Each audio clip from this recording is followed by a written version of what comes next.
So, look, construction shut down in Sydney. It's a new for us, hasn't happened in a while. That's 20-odd% of the country's entire workforce, so it is significant. What economic headwinds do you believe that's going to lead to?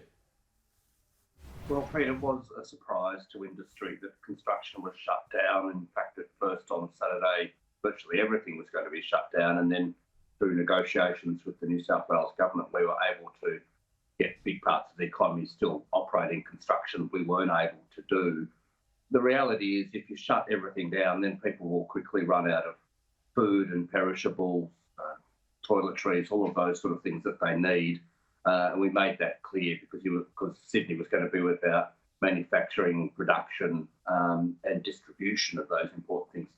Construction was a surprise to us all, Pete, because there have been no recorded cases in New South Wales outside that we've heard of. The construction sector has put in place very, very stringent COVID protection rules on work sites, but the government made its decision. They told us on the basis really of trying to stop mobility around the city rather than exactly what was happening on construction sites themselves. That was how we interpreted it. It's going to have a huge impact. We've now got just almost 2/3 of the national economy in lockdown, Melbourne and Sydney and Victoria as a whole as well. That's going to have a big impact. Lockdowns and border closures, they're the real economy stoppers. And the quicker we can end these lockdowns or get to a place nationally, Pete, where we can have more sophisticated, refined responses to COVID, and that'll probably come through once we have greater vaccination. The quicker we can get to that point, the better, because this is really, really going to hurt, this one. So we've got a tale of two cities here, don't we, Innes? What do you make so far of the different approaches?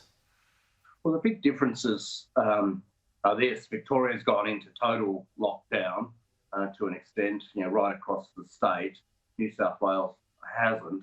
But the big difference is that New South Wales has included construction and public transport in their lockdown. Victoria has never really turned off anything on public transport.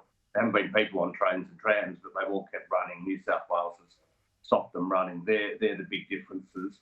I think also what we're looking at here, when you look at it, is New South Wales's cases from talking to the health authorities there are very much concentrated, not exclusively, but very much concentrated around Fairfield and Liverpool and Canterbury, whereas Melbourne's is sort of seeded a little bit more widely, but not as deeply. That's the difference, and that's probably led to the different approaches. Yeah. We just need to find ways, whatever, to keep our economy going, or else jobs will fall pretty quickly by the wayside.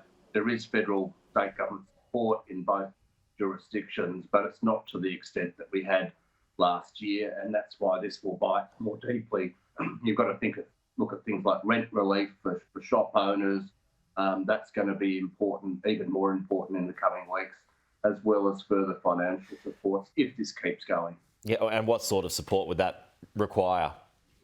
Well, that'll probably need examination of, is this level of support we've got, which has just recently been upgraded, is that enough? And then you've got to look at the ancillary things, I think, Pete, like rent relief, because you've got both landlords and tenants struggling. Then you've got to look at ways to assist those businesses who are particularly supplying into retail. They're reporting to us that they're doing it a fair bit tougher now because retail is pretty much closed down. So is New South Wales, do you think, now paying the price for a slower shutdown?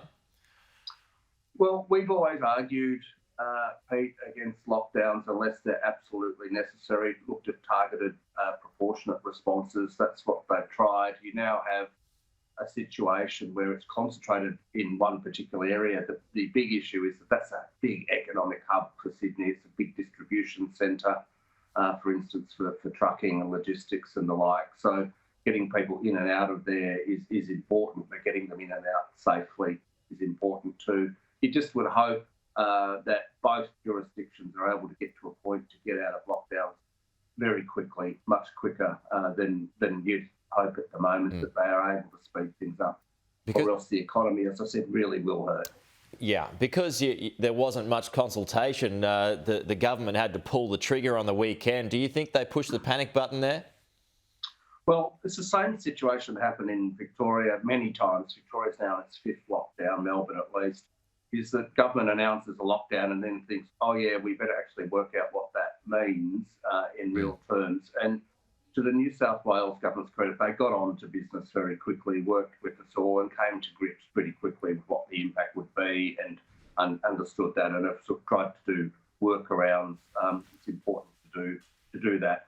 But we would just urge all jurisdictions, federal or state, before you go to a lockdown, and hopefully we get out of lockdown cycles soon, but to have some consultation so that you don't cause what was mass panic and concern and alarm on Saturday afternoon, because businesses really, in a lot of cases, didn't have a clue and had to make assumptions around what they could or couldn't do. I think we've worked out most of it, not to everyone's satisfaction, but we've worked out most of it since. So it's consult and have an economic plan in place really as part of your health strategy. That's the key point. Link them together. Okay, Innes Willox, good to chat as always. We'll talk to you soon. Thanks, Pete. You take care.